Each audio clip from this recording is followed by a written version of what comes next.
사무엘 하강의 세 번째 시간으로 왕권의 거부 세력들이라는 제목으로 말씀을 보겠습니다. 사무엘 하는 다윗의 왕권이 세워지고 그 왕권이 견고하게 되는 과정을 기록하고 있습니다. 악한 왕이었던 사울이 죽고 하나님의 공의와 사랑을 대행할 수 있는 다윗이 세워져 어떻게 그 왕권이 그 나라를 하나님의 뜻대로 세워나가는지를 사무엘 하는 보여주고 있습니다. 오늘 본문에서도 이렇게 새롭게 세워진 이 다윗의 통치권이 어떻게 확장되는지를 보여주고자 하는데, 이런 다윗의 왕권에 거부하는 세력들이 또 존재하고 있음을 알 수 있습니다. 바로 이 다윗을 통해 성경이 보여주고자 하는 것은 무엇인가요? 바로 예수님이 우리를 왕이 되셔서 통치하시고자 하는데, 바로 그 예수님의 왕권을 거부하는 그런 영향력들이 반드시 존재하고 있다라고 하는 것이죠. 오늘 말씀을 통해 이렇게 예수님의 왕권에 거부하는 세력들이 어떠한 것인가 함께 살펴보고자 합니다. 첫 번째로 무엇이 왕권을 거부하나요? 세상의 강한 힘입니다. 1절 말씀을 보겠습니다. 그 후에 다윗이 여호와께 여쭈아뢰되 내가 유다 한 성읍으로 올라가리이까? 여호와께서 이르시되 올라가라. 다윗이 아뢰되 어디로 가리이까? 이르시되 헤브론으로 갈지니라. 여러분, 이제 사울이 죽자 다윗은 자신이 이 이스라엘의 왕으로 세워져야 한다는 것을 깨닫고 하나님께 간구합니다. 그런데 하나님이 특별히 여러 도시 가운데 헤브론이라고 하는 지역을 특별히 지정하셔서 이 다윗에게 그곳으로 가라라고 명령을 하십니다. 물론 헤브론은 아주 큰 성읍으로 이 유다 남부에 있어서 가장 큰 도시 중에 하나였습니다. 다윗과 함께하던 사람들이 아주 많았기 때문에 다윗은 가족뿐 아니라 함께하던 그 많은 사람들과 헤브론에 가서 정착을 합니다.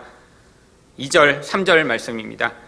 다윗이 그의 두 아내 이스라엘 여인 아히노암과 갈멜 사람 나발의 아내였던 아비가일을 데리고 그리로 올라갈 때 또 자기와 함께한 추종자들과 그들의 가족들을 다윗이 다 데리고 올라가서 헤브론 각 성읍에 살게 하니라. 하나님이 명령하신 바로 그 땅으로 다윗은 자기 가족과 또 자기를 따르는 사람을 데리고 와서 거기에서 이제 정착을 시작한 것입니다. 이렇게 다윗이 그 지역에 오자 원래 유다 사람들이 이 다윗을 그곳에서 왕으로 삼습니다. 4절 상반절입니다. 유다 사람들이 와서 거기서 다윗에게 기름을 부어 유다 족속의 왕으로 삼았더라. 다윗은 원래 사무엘에 의해 기름 부음을 받았었습니다. 근데 그것은 가족들만 있는 곳에서 아주 은밀하게 이루어진 것이었죠. 물론 이렇게 다윗이 기름 부음을 받아 이 이스라엘의 새 왕이라는 사실이 나중에 알려지고 많은 사람들이 이렇게 다윗이 왕으로 기름 부음 받았음을 알고 있었지만, 이제 이렇게 은밀하게 되었던 그 다윗의 왕권이 유다 지파의 장로들에 의해 공식적으로 인정받게 된 것입니다. 바로 다윗은 그 헤브론에서 왕위 즉위식을 한 것이죠. 그런데 왜 하나님은 이 헤브론이라는 곳이 어떠한 곳이길래 왜 일부러 다윗을 그곳에 보내셔서 거기에서 이렇게 왕권의 기초를 마련하도록 하신 것일까요? 이 헤브론은 과거에 이 다윗의 왕권을 아주 멸시하고 또 거부했던 한 부자가 살고 있었던 그런 땅입니다. 바로 사무엘상 25장 2절과 3절을 보시면 한 사람이 있는데 심히 부하여 양이 3,000마리요 염소가 1,000마리이므로 그 사람의 이름은 나발이요 그의 아내의 이름은 아비가일이라. 그 여자는 총명하고 용모가 아름다우나 남자는 완고하고 행실이 악하여 그는 갈렙 족속이었더라. 유다 지파 가운데 갈렙 족속이라고 따로 지파가 있는 것이 아니라 유다 지파 가운데 갈렙이라고 하는 한 부족이 있었던 것입니다. 결국 이 나발이라고 하는 사람도 다윗처럼 같은 유다 지파 출신이었고요. 아마 먼 친척이었을지도 모르죠.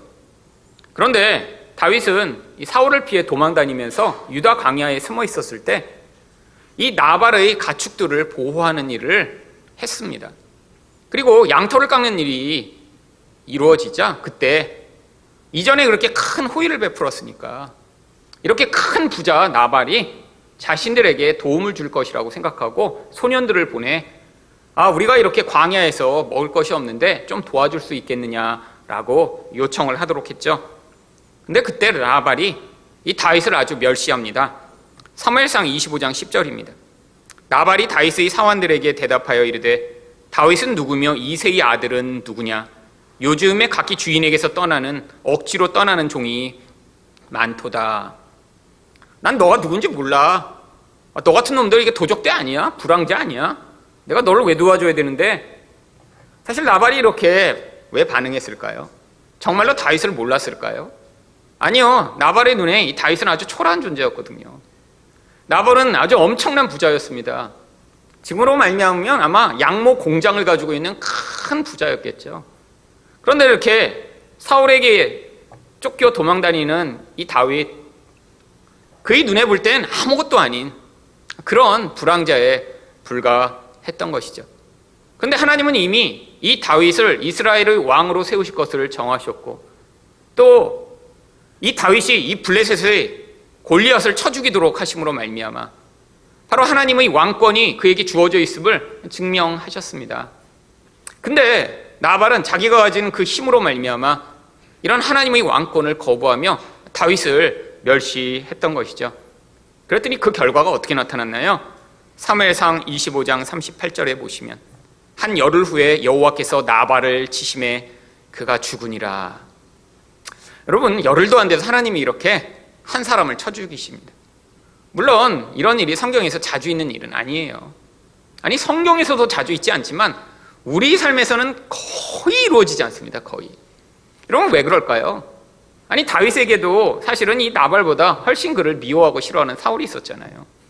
근데 사울은 십수년 동안 이 다윗을 이렇게 괴롭히도록 하나님이 허용하셨는데 이 나발을 이렇게 금방 쳐 죽여버리십니다. 왜죠?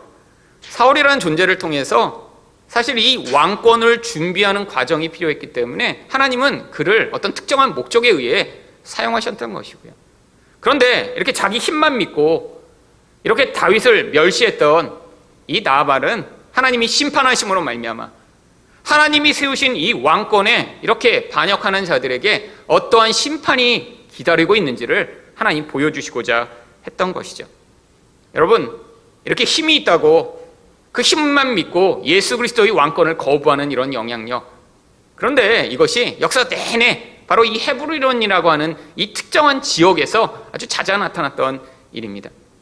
여러분, 이 헤브론은 남부에서 아주 중요한 그런 요충지입니다. 이 헤브론을 거쳐야 북쪽으로 올라갈 수 있고요. 또 헤브론의 이 땅이 그렇기 때문에 세상에서 힘 있는 자들이라고 하는 사람들이 모여 살던 그런 전략적으로도 중요한 것이죠. 사람들, 여러분, 힘이 있다라고 하면 어디에 사시겠어요? 사람들에게 인기 있는 곳, 중요한 곳이라고 하는 곳, 그런 곳에 다 힘 있는 사람들은 모이게 되어 있습니다. 그게 세상의 원리죠. 여러분, 돈이 많고 내가 세상에서도 강한 힘을 가지고 있는데 아니, 산골에 혼자 집을 지어놓고 몰래 살겠어요? 아니죠. 힘이 많아질수록 그 힘을 더 많이 누리고 결집하고자 어느 특정한 지역에 모이게 되는데 바로 그 지역이 헤브론이었던 것입니다. 그런데 바로 이 헤브론에 바로 믿음의 조상이라고 하는 아브라함도 맨 처음에 가서 정착을 했습니다. 나그네로서 그 땅을 보니까 사람들하고 거래하고 또 거기서 이렇게 자기 목축을 하는데 적합한 땅인 것처럼 갔죠. 그런데 아브라함이 바로 그곳에서 제단을 쌓고 예배를 드립니다. 창세기 13장 18절입니다. 이에 아브라함이 장막을 옮겨 헤브론에 있는 마물의 상수리 수풀에 이르러 거주하며 거기서 여호와를 위하여 제단을 쌓았더라. 물론 아브라함은 우리처럼 이렇게 주일날 모여서 정기적으로 예배를 드리지 않고 어떤 특정한 사건이 있을 때만 거기서 이렇게 제단을 쌓고 예배를 드린 것처럼 이야기를 합니다. 물론 다른 때에도 하나님을 찬양하고 예배했겠죠. 그런데 특별히 이 아브라함이 예배한 이 특정한 장소에서 어떤 특별한 일이 있었기 때문에 성경은 이 아브라함이 예배한 사실을 여기 특별히 기록하고 있는 것이에요. 바로 이 자리에서 무슨 일이 있었나요? 창세기 3장 14절과 15절입니다. 롯이 아브라함을 떠난 후에 여호와께서 아브라함에게 이르시되 너는 눈을 들어 너 있는 곳에서 북쪽과 남쪽 그리고 동쪽과 서쪽을 바라보라. 보이는 땅을 내가 너와 네 자손에게 주리니 영원히 이르리라. 하나님이 바로 눈에 보이는 모든 땅을 이곳에서 약속하셨습니다. 여러분, 근데 이 헤브론이 어떤 땅이에요? 가나안에서도 가장 힘 있는 자들이 모여 사는 땅입니다. 지금 아브라함은 거기서 땅 한 푼도 갖지 못했어요. 자기 게 없어요. 그 땅은 다 가나안의 힘 있는 자들인 사람들이 나눠 가지고 있는데 하나님이 거기에서 아브라함에게 약속을 주신 것입니다. 사실 이 아브라함이 여기서 제단을 쌓고 하나님께 예배드린 거는 이런 하나님의 약속에 대한 믿음의 반응이었던 것이죠. 눈으로 볼 때는 자기가 그 땅을 얻을 가능성이 없어요. 근데 하나님이 약속하신 그 약속을 받아들이고 하나님이 이렇게 약속하셨으니 이 땅을 주시리라고 믿습니다라고 고백을 한 것입니다. 여러분, 근데 그 땅을 하나님이 바로 여호수아 때 이스라엘 백성들에게 허락하십니다. 그런데 이 가나안 땅을 주셨는데 가나안 땅도 좋은 땅에는 반드시 아주 강력한 사람들이 그 땅을 지배하게 되어 있어요. 별로 좋지 않은 곳에는 힘없고 약한 사람들이 살게 되어 있죠. 그래서 이 가나안 땅 가운데 이 헤브론 지역을 점령할 때는 이 이스라엘 백성들 가운데 가장 믿음이 뛰어났던 여호수아와 갈렙이 이 헤브론 땅에 가서 직접 싸워서 그 땅을 얻습니다. 왜냐하면 이 헤브론 땅에는 아낙 자손이라고 하는 이 가나안의 거인 족속들이 살고 있었기 때문이죠. 바로 그 이야기가 여호수아 11장 21절에 나옵니다. 그때 여호수아가 가서 산지와 헤브론과 드빌과 아납과 유다 온 산지와 이스라엘이 온 산에서 아낙 사람들을 멸절하고 그가 온 또 그들의 성읍을 진멸하여 바쳤으므로 바로 여호수아가 가서 아낙 사람들이 살고 있던 이 헤브론을 차지합니다. 근데 이 아낙 사람들은 바로 네피림이라고 불렸던 고대의 아주 거인들을 이야기하는 사람들이죠. 그래서 이들이 누구인가? 여호수아 14장 15절은 이렇게 이야기합니다. 헤브론의 옛 이름은 기랏 야르바라. 아르바는 아낙 사람 가운데에서 가장 큰 사람이었더라. 결국 이 헤브론이라는 곳은 고대로부터 이 세상의 가장 힘을 가진 자들이 차지하며 거기서 자기 세력을 확장했던 바로 그런 곳인데, 그래서 이 여호수아와 갈렙이 가서 싸웠습니다. 그런데 그렇게 싸움을 한 뒤에 이 땅을 누구의 소유로 주었냐면 바로 갈렙의 소유로 줍니다. 여호수아 14장 14절을 보시면 헤브론이 그니스 사람 여분네의 아들 갈렙의 기업이 되어 오늘까지 이르렀으니 이는 그가 이스라엘의 하나님 여호와를 온전히 쫓았습니다. 여러분, 바로 이 땅이 그래서 갈렙 족속의 소유가 되어 그 결과로 나중에 그 갈렙 족속 중에 한 명이던 나발이 그 땅에서 목축을 하며 그렇게 큰 재산을 일굴 수 있었던 것이죠. 여러분, 그런데 그렇게 강력한 사람들이 다스리던 그 땅을 어떻게 얻게 됐나요? 여호와를 온전히 쫓은 믿음으로 얻게 된 것입니다. 하나님은 그래서 일부러 다윗을 그 땅에 보내신 거예요. 여러분, 이 헤브론이라는 것은 역사적으로도 이렇게 세상의 강력한 힘이 지배하던 곳인데 이제 이 다윗 왕권에 의해 이 세상의 세력이 무릎을 꿇고 바로 거기에서 하나님이 원하시는 하나님의 통치가 임하게 됨을 보여주시고자 하신 것이죠. 여러분, 이게 바로 세상 가운데 하나님의 나라가 확장되는 그러한 모형입니다. 여러분, 예수님이 어떻게 우리를 통해 이 세상에 하나님 나라를 확장하시고자 하시나요? 바로 세상의 힘이 강력한 곳에서 하나님 백성들이 그 세상의 잔인함과 그 세상의 그 모든 불공정함을 깨트리고 하나님 나라의 가치인 공의와 정의와 또한 사랑과 긍휼이 다스리는 땅이 되도록 우리를 사용하시고자 하는 것이죠. 여러분, 그런데 우리가 어떻게 이런 세상의 강력한 힘과 싸워 이길 수 있나요? 여러분, 구약 성경에서 아낙 자손이라고 하는 거인 족속과 싸우는데 그럼 그들처럼 강력한 힘을 가져야 되나요? 여러분, 그렇게 생각했던 사람들은 그 아낙 자손들을 보며 그들은 네피림 같고 우리는 메뚜기 같습니다 라고 하며 그런 불신앙의 반응을 했던 거예요. 여러분, 그때 필요한 것이 무엇입니까? 하나님의 약속입니다. 믿음입니다. 하나님의 백성들을 통해 이 세상과 바로 그 믿음의 싸움을 싸우게 하시는 거예요. 여러분, 우리를 다스리는 분은 바로 예수 그리스도시세요. 성경이 뭐라고 약속하나요? 요한복음 16장 33절입니다. 이것을 너희에게 이르는 것은 너희로 내 안에서 평안을 누리게 하려 함이라. 세상에서는 너희가 환난을 당하나 담대하라. 내가 세상을 이겼노라. 예수님이 세상을 이기셨대요. 여러분, 어떻게 이기셨나요? 영적으로 이기셨습니다. 아니, 세상의 눈으로 보면 예수님이 어떻게 되셨어요? 십자가에 매달려 죽임을 당하셨어요. 여러분, 이것을 근데 성경은 영적 승리라고 이야기를 합니다. 여러분, 바로 그 십자가의 자리가 이 세상이 추구하는 왕 돼서 가장 높은 자리에 올라가 다른 사람을 지배하고 통치하고자 하는 그런 이 세상의 왕권에 반대하는 세력과 가장 반대되는 자리이기 때문이에요. 여러분, 세상에서 왕 된다는 건 뭘 의미하나요? 내가 더 힘을 많이 가져서 다른 사람을 지배하고 내 마음대로 하고 내가 원하는 나의 이익을 다른 사람을 착취해서 얻어내는 게 바로 세상의 왕권입니다. 여러분, 이번 주에 제가 어떤 예수 믿지 않는 사람들과 같이 식사할 기회가 있었습니다. 근데 얘기하다가 우연히 어떤 사람이 일본 놈들 참 나쁘다고 그렇게 얘기를 시작하는 거예요. 근데 민족성이 나쁘대요, 일본 사람들은. 그러더니 어떤 사람이 그중에 일본 사람만 나쁜 게 아니야, 뭐 영국 사람도 나쁘고, 그러더니 자기가 아는 또 영국 사람들이 나쁜 얘기를 막 하더라고요. 아마 역사에 관심이 많은 사람이었나. 그때 또 어떤 사람이 벨기에 사람들도 진짜 나쁘다고. 그러더니 뭐 아프리카에서 뭐 또 수백만 명을 학살했대요, 벨기에 사람들이. 그래서 서로 나쁜 얘기를 막 하는 거예요. 그래서 저는 이렇게 듣고 있었는데 갑자기 그 중에 한 사람이 얘기하는 거예요. 민족성이 나쁜 게 아니에요. 그 사람들 다 힘이 많았기 때문에 약한 민족들을 착취하고 고통하게 했던 거지. 여러분, 어느 민족이나 다 힘이 세지면 다 그 인간들처럼 다 그렇게 했을 거라고. 우리나라 사람도 똑같아요 라고 얘기를 하더라고요. 제가 근데 그 얘기를 들으면서 맞네.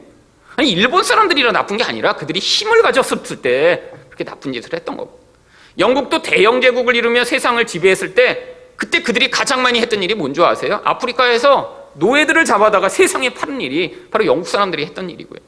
벨기에 사람들도 지금 우리는 알지 못하지만 과거에 아주 힘이 강력해졌을 때 그들이 아프리카에 가서 사람들을 학살하며 거기서 광물을 캐냈던 일을 했던 거고요. 결국 인간 본성이라는 게 어떻다는 거예요? 힘만 가지게 되면 개인이건 민족이건 남을 착취하고 죽이고 빼앗아서 나의 배를 불리는 게 인간의 본질이죠. 어떤 민족이 나쁜 게 아니라는 거예요. 여러분, 세상 사람인데 그런 얘기를 하더라고요. 그래서 제가 거기서 그래도 이 사람이 뭔가 이렇게 세상에서 역사를 이렇게 배우고 그러다가 그래도 이렇게 진리 파편을 깨달았구나. 인간 본성의 악에 대한 파편. 여러분, 이게 세상의 통치 방식 아닌가요? 세상에서 높아지기를 왜 원하나요? 내가 남을 착취하고 괴롭히고 힘들게 하고 그들이 가진 걸 내가 뺏어서 내가 더 많은 부여와 더 많은 힘을 누리고자 점점 높아지고자 하는 거 아닌가요? 여러분, 예수님이 통치를 이렇게 생각하니까 문제가 생기는 거예요. 여러분, 예수님이 우리를 왕으로 삼으셨습니다. 근데 어떤 왕이요? 바로 예수님과 같은 왕이요. 여러분, 그래서 이 통치를 우리가 받아들이기가 쉽지 않은 거예요.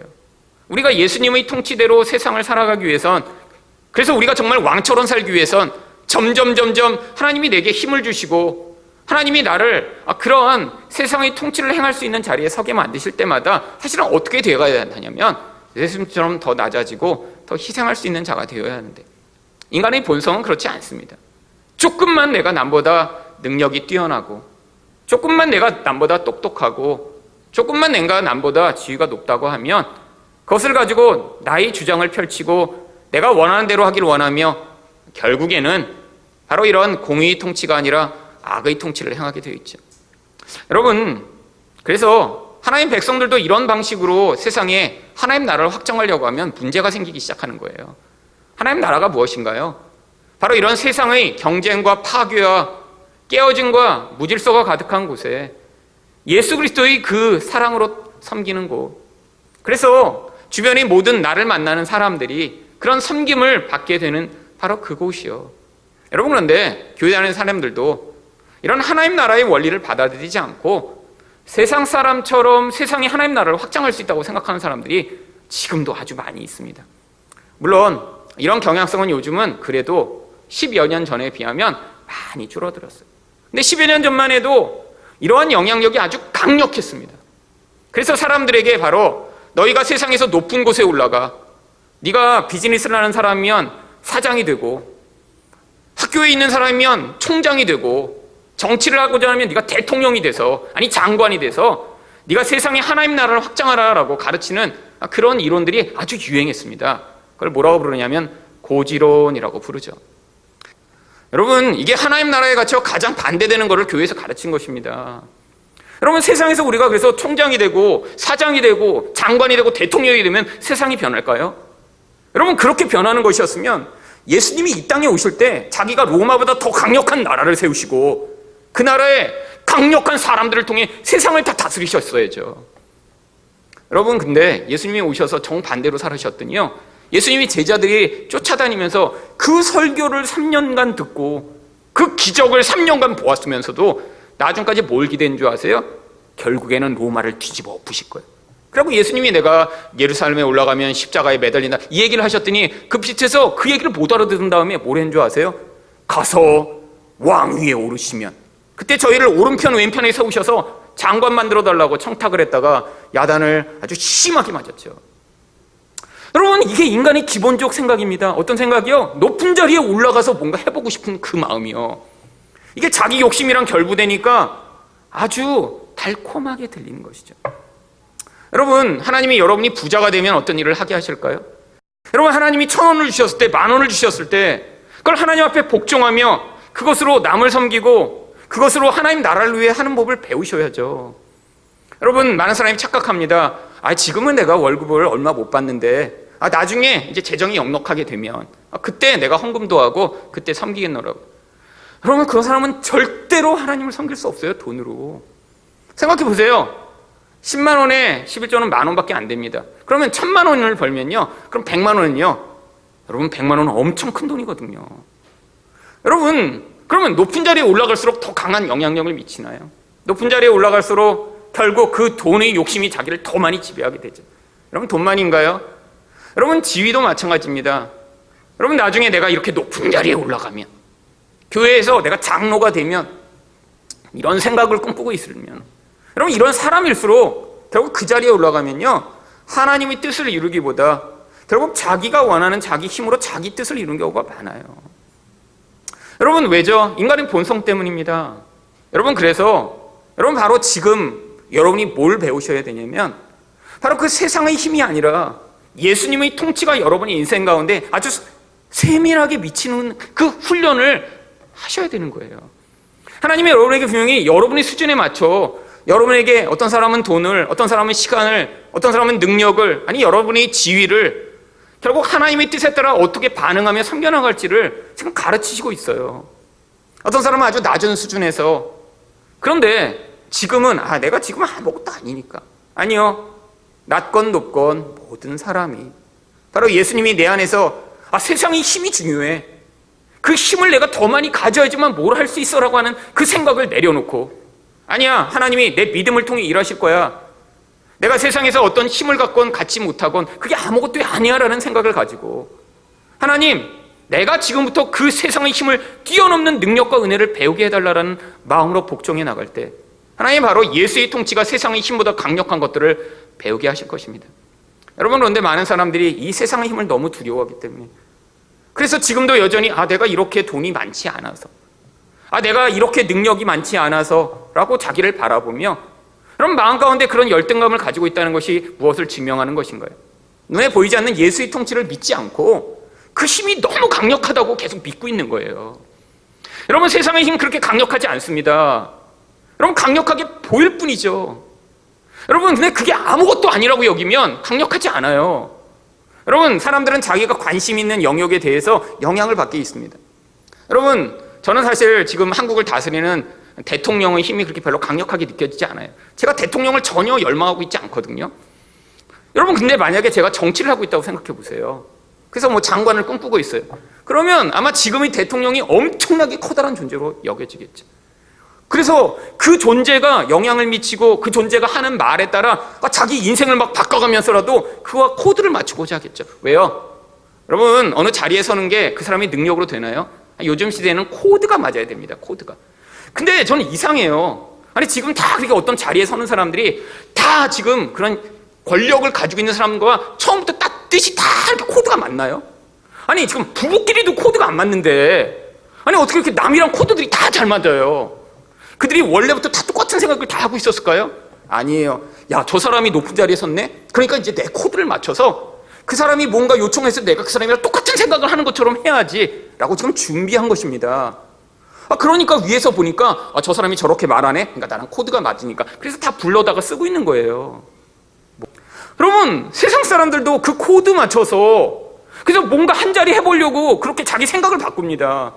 그렇잖아요. 어떤 것에 대한 다 사람만의 의견이 있잖아요. 100명이면 100가지 의견이 있는데 아니 갑자기 이 땅에는 의견이 몇 가지밖에 없게 이렇게 바뀌어요. 왜 그렇죠?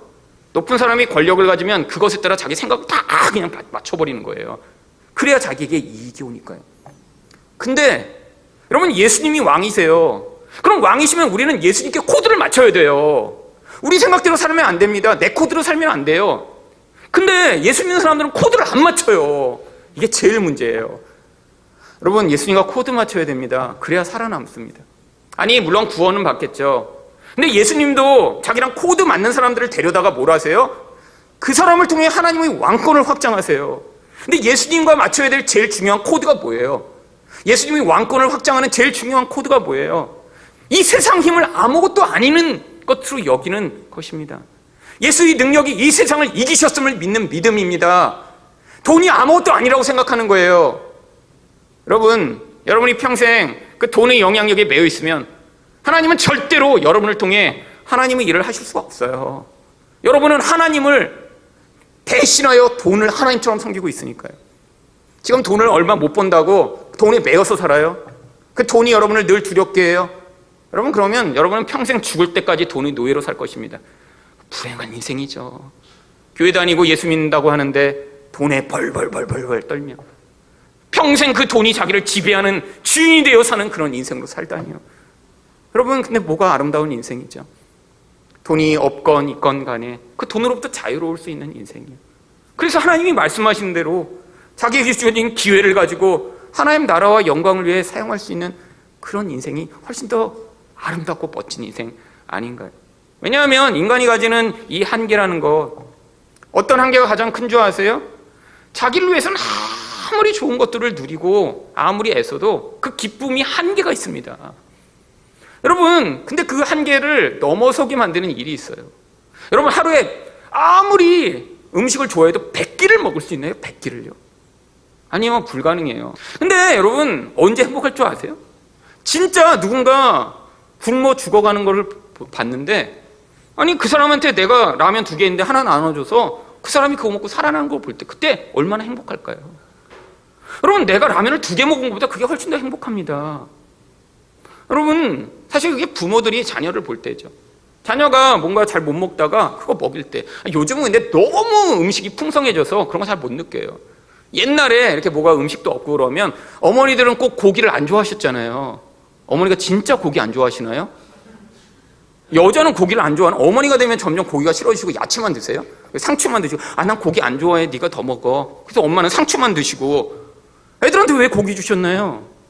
아니 자식 좀 귀할 때는 나는 좀 덜 먹어도 내 자식이 내가 못 먹는 걸 더 먹는 걸 보면 그게 내가 먹는 것보다 더 기뻐서 나눠준 거 아니에요? 여러분, 거기에 인간으로서 가지는 기쁨이 확장되는 것입니다. 여러분, 근데 요즘은 너무 물질이 풍요하니까 그런 기쁨 누리기 쉽지 않죠.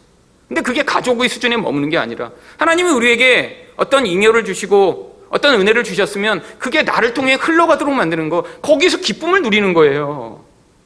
여러분, 근데 나중에 내가 높은 자리에 올라가면, 돈이 넉넉해져서 나중에 뭐 통장에 한 200억, 300억이 있으면 그때 내가 하나님 일을 할게요. 이런 사람은 죽을 때까지 못하는 거예요. 왜요? 살면서 계속해서 하나님보다 돈이 왕이다라고 섬기고 살았으니까요. 여러분, 그래서 여러분에게 믿음이 필요한 것입니다. 어떤 믿음이요? 눈에 보이는 세상의 그 강력한 힘을 넘어선 하나님의 통치와 권세가 얼마나 강한지를 여러분이 중심에서부터 믿고 반응해 살아갈 때, 여러분 주변에 이전에 내가 부러워하던 사람 그러면 더 이상 부러워하지 않을 수 있어요. 여러분, 사람마다 누군가를 부러워한다라고 하는 건 바로 그 사람이 가지고 있는 무엇인가를 부러워하는 것입니다. 여러분, 예쁜 사람이 너무 부러우세요? 그러면 여러분의 인생의 아주 중요한 가치가 바로 외모인 거예요. 여러분, 돈 많은 부자가 부러우세요? 여러분 인생의 중요한 가치가 돈인 거예요. 건물주라고 하면 여러분 헷가닥 넘어가세요? 그러면 여러분의 인생의 가치가 건물인 거예요. 여러분, 이게 바로 세상을 두려워하는 거죠. 그 힘이 여러분이 열망하기 때문에 두려워하는 것입니다. 근데 여러분이 전혀 열망하지 않으면 하나도 안 두려워요. 여러분, 그래서 하나님이 여러분을 예수 믿으라고 하시는 거예요. 여러분, 그래서 우리가 어떻게 세상을 이길 수 있는 요한일서 5장 4절이 이렇게 얘기합니다. 무릇 하나님께로부터 난 자마다 세상을 이기느니라. 세상을 이기는 승리는 이것이니 우리의 믿음이니라. 세상을 뭐로 이긴다고요? 너희가 더 강력한 힘을 가지고 싸워 이기라는 게 아니라 믿음으로 이긴다고요.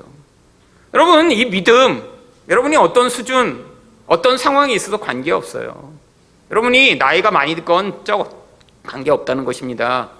믿음이 있으면 하나님 나라에서는 이런 하나님 나라의 권세를 확장할 수 있는 그런 놀라운 권세가 그에게 주어져 그를 통해 하나님 나라가 확장되는 거예요. 여러분, 그래서 우리를 성경은 전부 왕이라고 부릅니다. 요한계시록 5장 10절 말씀을 보겠습니다. 그들로 우리 하나님 앞에서 나라와 제사장을 삼으셨으니 그들이 땅에서 왕 노릇 하리로다. 여러분, 이미 하나님이 우리를 왕으로 삼으셨습니다. 여러분, 나중에 우리가 멋진 존재가 되면 왕이 되는 것 아니에요. 여러분, 우리가 예수를 믿게 되는 순간 하나님이 우리를 왕이라고 부르세요. 그런데 어떤 왕인가요?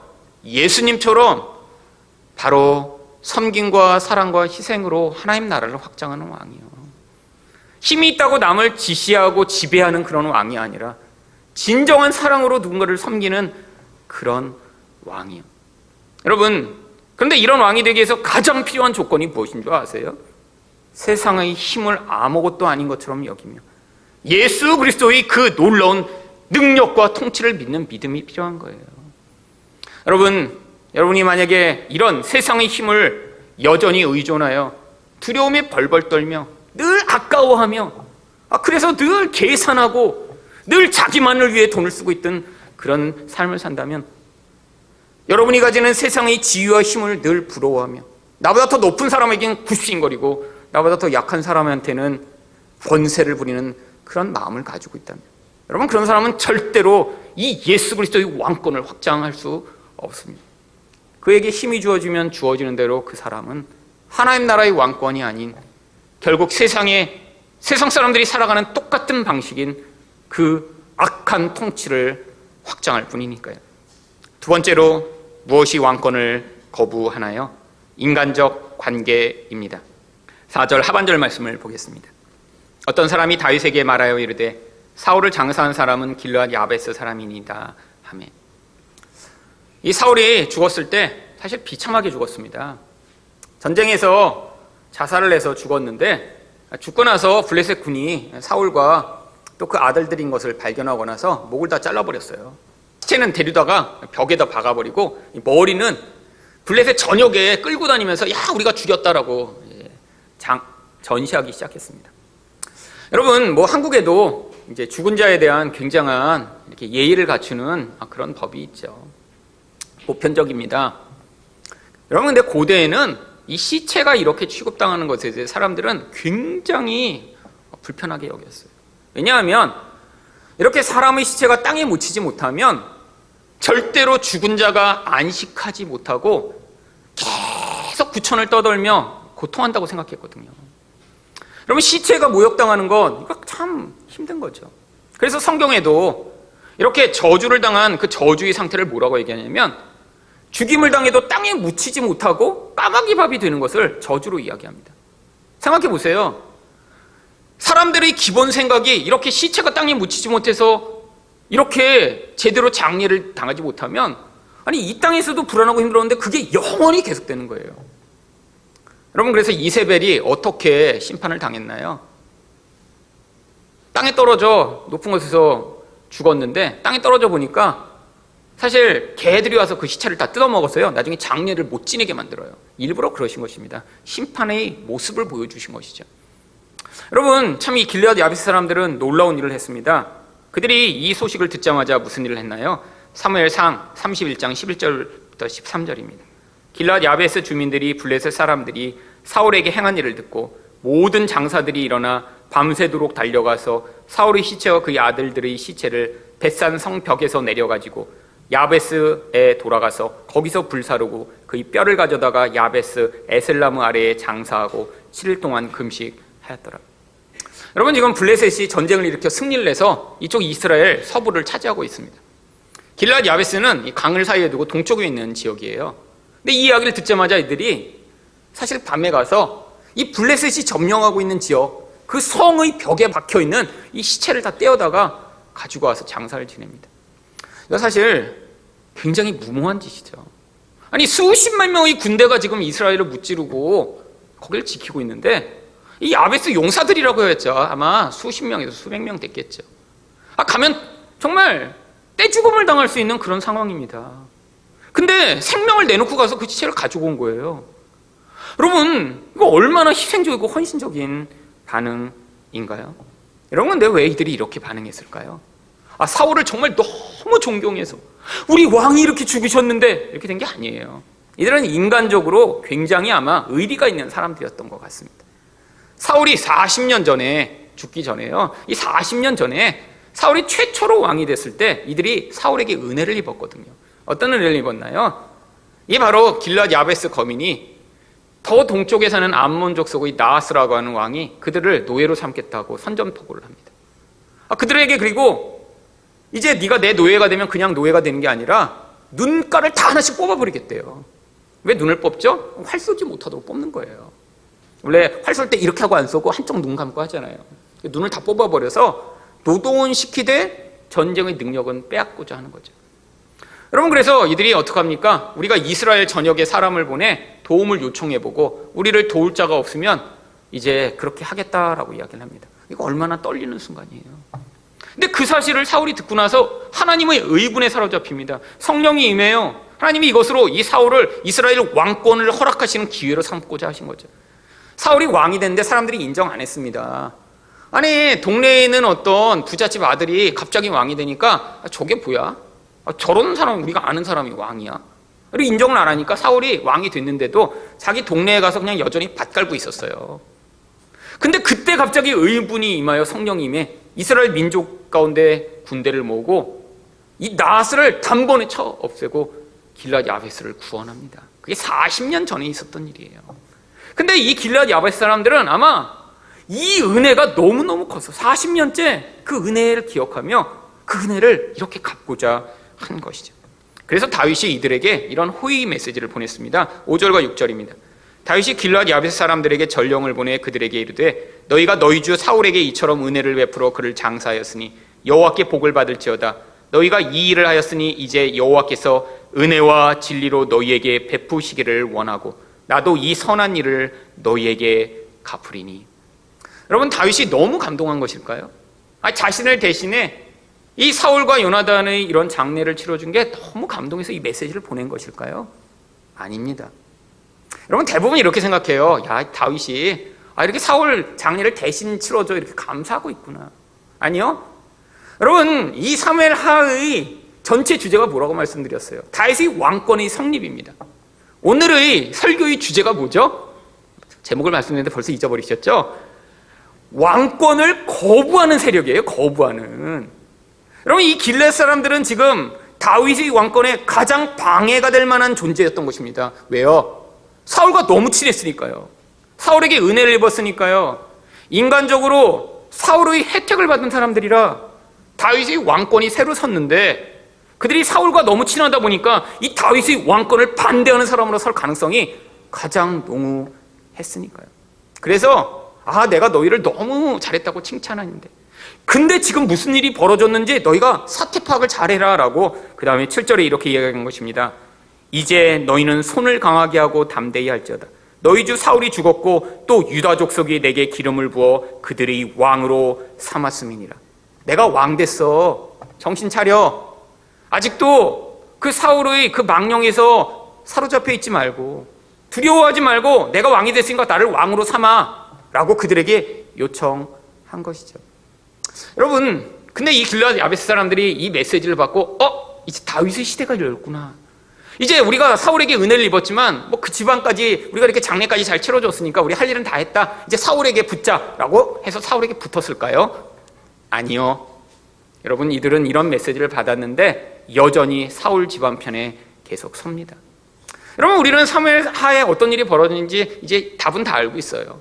여러분, 몇 년 지나지 않아 무슨 일이 벌어지나요?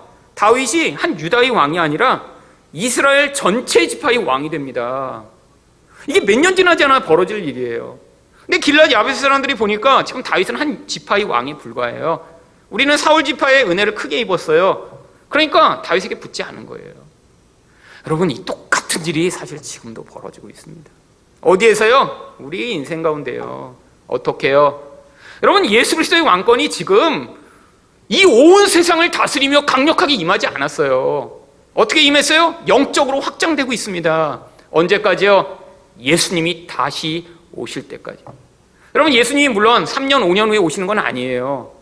예수님이 하지만 오시겠다고 반드시 약속하셨습니다. 지금은 눈에 보이지 않는 형태로 그 나라가 확장되지만 예수님이 다시 오시면 이제 하늘에서 검을 들고 오실 거예요. 승리의 왕으로 임하실 거예요. 지금 예수 어디 있느냐라고 얘기하는 사람들을 다 그 권세로 사로잡고 놀라운 통치자로 임하실 거예요. 여러분, 그래서 지금 바로 그분을 왕으로 받아들일 사람들을 초대하고 있는 것입니다. 여러분, 우리들에게도 하나님이 복음으로 메시지를 주셨죠. 언제 다시 오실 거야. 그래서 우리를 다스려 주실 텐데 지금 아직 그분의 통치와 능력이 겉으로 드러나지 않았지만 믿으라고 우리를 초대하시는 거예요. 여러분, 많은 사람들이 이렇게 얘기하는 사람이 있습니다. 그 예수님이 살아계신지 한번 눈으로 보여주면 믿겠다고요. 여러분, 정말 그럴 것 같지 않으세요? 하늘을 어느 날 갑자기 한 30분만 여신 다음에 온 세계 사람들에게 천국을 한번 잠깐 보여주세요.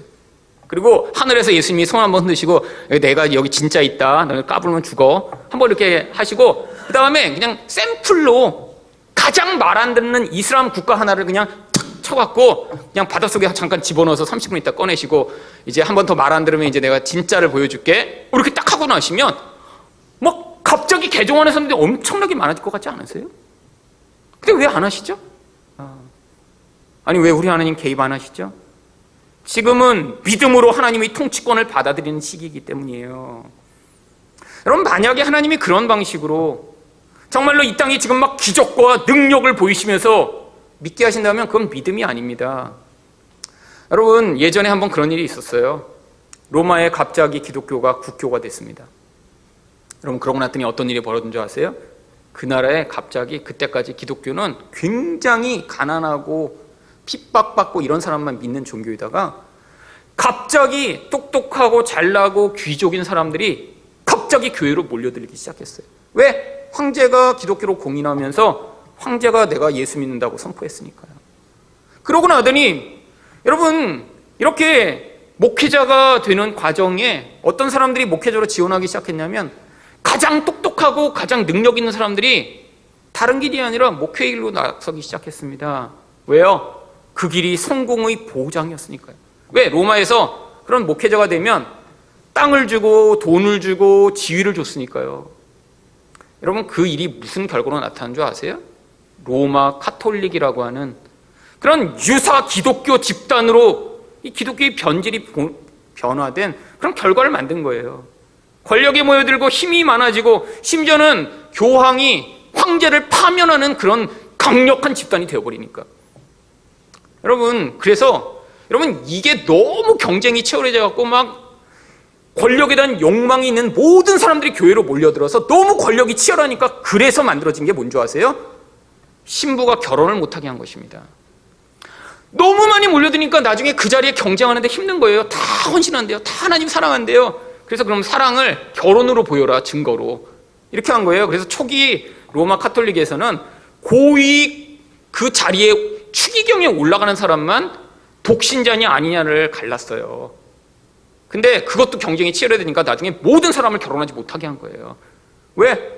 너무 많은 사람이 나는 결혼을 안 해도 그 권력의 자리를 얻겠다고 다 달려드니까요. 아마 지금 만약에 예수 믿는 사람에게 하나님이 그런 능력과 이 세상에서 힘을 주시면 아마 교회가 미어 터질 거예요. 만약에 교회 오는 날부터 갑자기 하나님이 통장에 10억 원씩 일단 입금을 해주시고 교회 집사가 되면 그걸 100억으로 늘리시며 그다음에 장로가 되면 그다음에 1000억쯤으로 통장에 이제 일단 기본은 깔아주시고 그 다음에 일단 교회를 다니기 시작하는 순간에 자녀 성적이 이제 60등에서 1등으로 올라가고 그 다음에 교회를 3년 이상 다니면 서울대가 보장이 되며 10년 이상 근속을 한 사람들은 하버드로 다 보내신다. 그래서 막 엄청난 혜택을 하나님이 주신다고 생각해 보세요. 여러분, 교회 전도할 필요가 없습니다. 교회마다 막 미어 터질 거예요. 어떤 사람들로 미어 터질까요? 그 세상의 힘과 권력을 열망하는 자들로 미어 터지겠죠. 예수 믿는 사람들 아니라요. 여러분, 그래서 하나님이 이 교회가 나약한 것처럼 보일 때 거기서 진짜의 사람들을 골라내시는 것입니다. 여러분, 예수 믿기 힘들어지는 그 시기가 올수록 그래서 진짜만 남는 거예요. 여러분, 그래서 이 남한의 교회보다 어쩌면 북한의 교회에 진짜 믿음을 가지고 예수를 믿는 사람들이 더 많을지 몰라요. 퍼센트로 보면요. 왜요? 북한에서는 생명을 내걸고 예수를 믿어야 되고요. 여기서는 오히려 교회를 다니며 얻게 되는 혜택이 있어서 다니는 사람이 더 많을지도 모르거든요. 여러분, 세상에 뭔가 좋은 걸 줘서 그래서 교회 사람들을 모을 수 있나요? 아니에요. 여러분, 그런데 우리 안에도 이런 하나님 나라의 가치를 이렇게 생각하는 사람들 굉장히 많아요. 나에게 유익이 되니까. 근데 유익의 가치가 어떤 사람들에게는 이런 물질적이고 지위적인 게 아니라 어쩌면 인간적 인정이나 다른 사람들이 나를 어떻게 생각하는지에 대한 가치를 굉장히 높게 여기는 사람들이 있습니다. 이런 사람들은 신앙에 있어서 한 단계를 나아가는데 굉장히 걸림돌이 돼요. 여러분, 바로 이게 길앗 사람들의 모습입니다.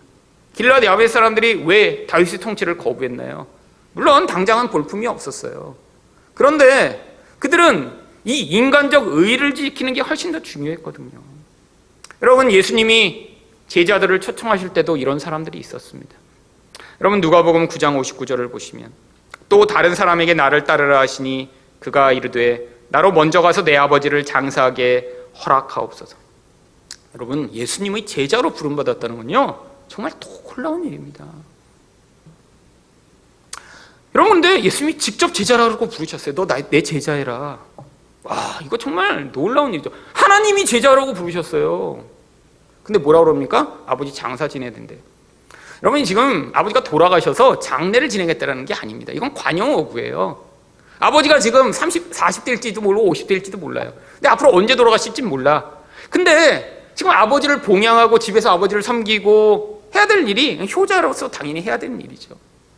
그러니까 아버지가 돌아가실 때까지 내가 내 할 일 다 하다가 집에서 집안일 다 하다가 아버지가 돌아가시고 나에게 더 이상 의무가 없고 할 일이 없어졌을 때 그때 예수님을 따르겠습니다. 근데 그게 20년 후가 될지 30년 후가 될지 모르지만 더 이상 나의 그런 의무나 책임을 더하지 않을 그런 때가 되면 이제 내가 예수님을 따르겠습니다라고 반응한 거예요. 여러분, 예수님이 보여주신 거예요. 아니, 그런 놀랍고 영광스러운 초대를 어떻게 거부하는지 인간들이. 여러분, 하나님이 우리를 초대하십니다. 근데 어떤 사람들은 바로 그 인간적인 그런 자기 생각, 그냥 인간적 다른 사람과의 관계에서의 그런 유익 때문에 거부하는 사람 많아요. 여러분, 인간적인 그런 수준을 넘어서 여러분 다른 모든 부분에서는 우리가 포기해야죠. 어떤 부분은 내가 내려놔야죠. 근데 나의 신앙을 가로막고 진리를 거부하는 데 있어서는 싸워야죠. 그래서 사실은 예수 믿는다는 것은 전쟁을 내포하고 있는 것입니다. 여러분, 예수님이 그래서 뭐라고 얘기하셨나요? 누가복음 12장 51절 또 53절입니다. 내가 세상에 화평을 주려고 온 줄 아느냐? 내가 너희에게 이르노니 아니라 도리어 분쟁하게 하려 함이니라. 이후부터 한 집에 5사람이 있어 분쟁하되 셋이 둘과 둘이 셋과 하리니 아버지가 아들과 아들이 어머니와 어머니가 딸과 딸이 어머니와 시어머니가 며느리와 며느리가 시어머니와 분쟁하리라. 여러분, 왜 분쟁하죠? 여러분, 먹을 거 가지고 뭐 싸우고 재산 가지고 싸운다는 얘기 아니에요. 신앙의 본질이 들어오면 그것들을 거부하는 그런 영향력이 반드시 있을 거라는 거예요. 여러분, 그런데 진리와 관계된 건 포기하지 말아야죠. 싸우더라도 끌고 와야죠. 아니, 나의 신앙을 방해하는데 그래, 남편이 싫어하니까 이제 교회 그냥 그만 다녀야겠다. 그런 게 어디 있어요. 여러분, 신앙에 있어서는 후퇴가 없습니다. 신앙은 한 번 뒤로 미뤄지면 회복하는데 더 많은 시간이 필요해요. 여러분, 하지만 우리 본성이 어떤가요? 예배 안 드리고 나의 편리를 추구하며 쉬운 길을 걸어가고 싶은 게 우리 본질 아닌가요? 싸우더라도 관계가 불편해지더라도 진리에 있어서는 계속해서 추구할 수 있어야죠. 여러분, 그런데 우리 안에서 어떤 사람들은 주변 사람들이 분위기에 너무 영향을 받아요. 그래서 예수님 시대에도 어떤 사람들이 있었나요? 요한복음 12장 42절입니다. 그러나 관리 중에도 그를 믿는 자가 많되 바리새인들 때문에 드러나게 말하지 못하니 이는 출교를 당할까 두려워함이라. 여러분, 예수님이 진짜라고 믿지만 주변 사람들 때문에 결국에는 자기 정체를 드러내지 못하는 사람들이에요. 여러분, 그런 방식으로 반응해서는 하나님 나라의 왕권을 확장할 수 없어요. 여러분, 자기 정체성이 사실은 세상에 근원 둔 게 아니라 예수 그리스도에게 근원이 있다는 사실을 믿고 세상에서도 끊임없이 자기가 하나님의 사람이라는 사실을 믿고 선포할 수 있어야죠. 마지막으로 무엇이 왕권을 거부하나요? 기득권입니다. 8절과 9절 말씀을 보겠습니다. 사울의 군사령관 네레의 아들 아브넬이 이미 사울의 아들 이스보셋을 데리고 마하나임으로 건너가 길르앗과 아술과 이스라엘과 에브라임과 베냐민과 온 이스라엘이 왕으로 삼았더라. 여러분, 이 아브넬은 사울의 군대 장관입니다. 지금 다윗이 왕이 된 걸 알았는데, 그런데 잽싸게 가서 자기가 이스보셋을 왕으로 또 삼아버려요. 그런데 이 이스보셋이라고 하는 사울의 아들은 아주 무능력한 자였을 가능성이 높습니다. 이 뒷부분에 이 이스보셋에 대한 에피소드가 나오는데, 이 이스보셋이라는 이름 자체에서 그가 어떤 사람인지 유추할 수 있어요. 그러면 이 이스보셋이라는 이름의 뜻이 부끄러운 놈이라는 뜻입니다. 여러분, 누군가 사실 부끄러운 놈이라고 아들의 이름을 짓지 않았겠죠. 이스보셋의 다른 이름이 있습니다. 이스바알이라고 하는 이름이 성경에 또 나오기도 하는데, 아마 사람들이 그를 그냥 아이 저 부끄러운 놈 이렇게 불렀던 것 같아요. 그게 여기 성경에 기록된 거예요. 여러분, 무능력한 인간이죠. 아니, 아버지랑 형들은 다 전쟁에 나가는데 몰래 숨어 있다가 나중에 아브넬이 그를 찾아내서 왕으로 삼은 것입니다. 아니, 왜 아브넬은 이렇게 못난 놈을 데려다가 왕으로 삼았을까요? 뻔하죠. 왜요? 자기가 섭정하면서 자기 기득권을 유지하려고요. 아니, 강하고 멋지고 잘난 인간으로 왕으로 세우면 어떻게 돼요? 그러면 자기가 그 자리에서 자기 힘을 계속 발휘할 수 없잖아요. 그래서 가장 무능하고 약한 사람을 왕으로 세운 다음에 거기서 지가 왕노릇 하려고 한 것입니다. 여러분, 이 아브넬은 원래 강하고 용맹 많은 사람이에요. 다윗이 그 아브넬을 뭐라고 불렀나요? 사무엘상 26장 15절입니다. 다윗이 아브넬에게 이르되 내가 용사가 아니냐? 이스라엘 가운데 너 같은 자가 누구냐? 여러분, 용맹스럽고 힘이 강하니까 약한 사람을 왕으로 세워 그 기득권을 계속해서 행사하려고 했던 것이죠. 여러분, 근데 이 결과가 어떻게 되나요? 10절과 11절입니다. 이스라엘이 왕이 둘이 되면서 갈등이 끊이지 않아요. 사울의 아들 이스보셋이 이스라엘 왕이 될 때의 나이가 40세이며 2해 동안 왕위에 있으니라. 유다 족속은 다윗을 따르니 다윗이 헤브론에서 유다 족속의 왕이 된 날 수는 7년 6개월이었더라. 여러분, 한 나라에 두 왕이 세워지며 결국 다음 주부터 이제 사무엘 하에 나오는 얘기가 이 갈등 가운데 서로를 죽이고 서로 갈등하며 얼마나 비참한 상황들이 벌어졌는가를 보여주고 있습니다. 여러분, 예수님의 통치가 확장될 때 사실 우리가 가지는 기득권을 내려놓지 못하면 거기서 이런 갈등이 벌어지는 거예요. 여러분, 개인이나 공동체나 마찬가지입니다. 예수님이 우리에게 무엇인가 하나님의 통치에 복종하도록 요구하실 때 여러분, 그때 반드시 내포되어 있는 것이 뭔 줄 아세요? 내가 원래 가지고 있는 기득권이에요. 내가 원래 유익을 누리고 있던 무엇인가예요. 근데 그 자리를 그 예수님의 통치와 맞바꾸지 못하면 우리는 절대로 그 통치에 복종할 수 없습니다. 내가 누리는 것도 계속 누리면서 그러면서 예수의 통치에 어떻게 복종하나요? 여러분, 그래서 반드시 예수님이 진짜 우리에게 그 통치로 우리를 부르실 때는 그런 갈등이 일어나게 되어 있어요. 여러분, 사도행전에서도 바울이 복음을 전파할 때 무슨 일이 벌어졌나요? 사람들이 예수를 믿으면서 원래 마술을 섬기다가 그 마법책을 다 불태우기 시작하니까요, 그 기득권을 빼앗길까 봐 그 기득권을 누리던 사람들이 폭동을 일으킵니다.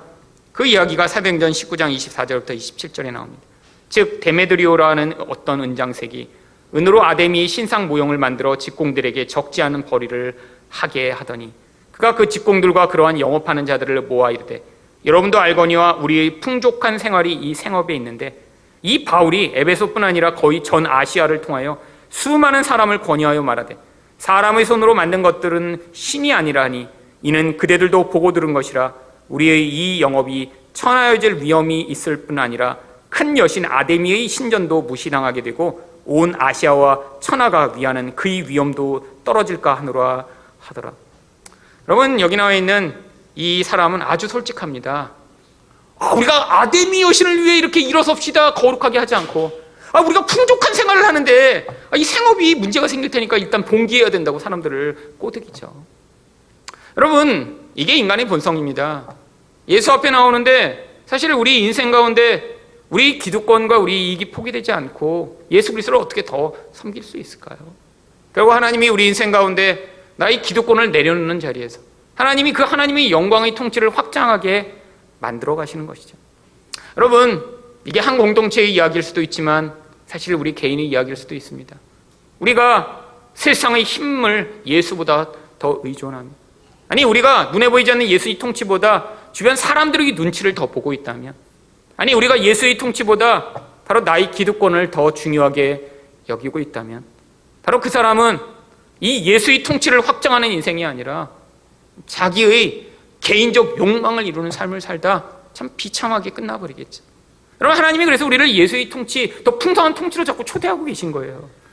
바로 그런 것들을 내려놓고 예수의 통치에 더 강하고 온전하게 다스림을 받을 때 우리가 만나는 사람들, 우리가 섬기는 그 모든 과정들을 통해 하나님이 바로 하나님 나라가 무엇인가를 우리를 통해 보여주실 수 있습니다. 우리의 이런 예수 그리스도의 통치를 거부하는 모든 마음을 회개하며 그 하나님 나라를 확장하는 여러분 되시기를 축원드립니다.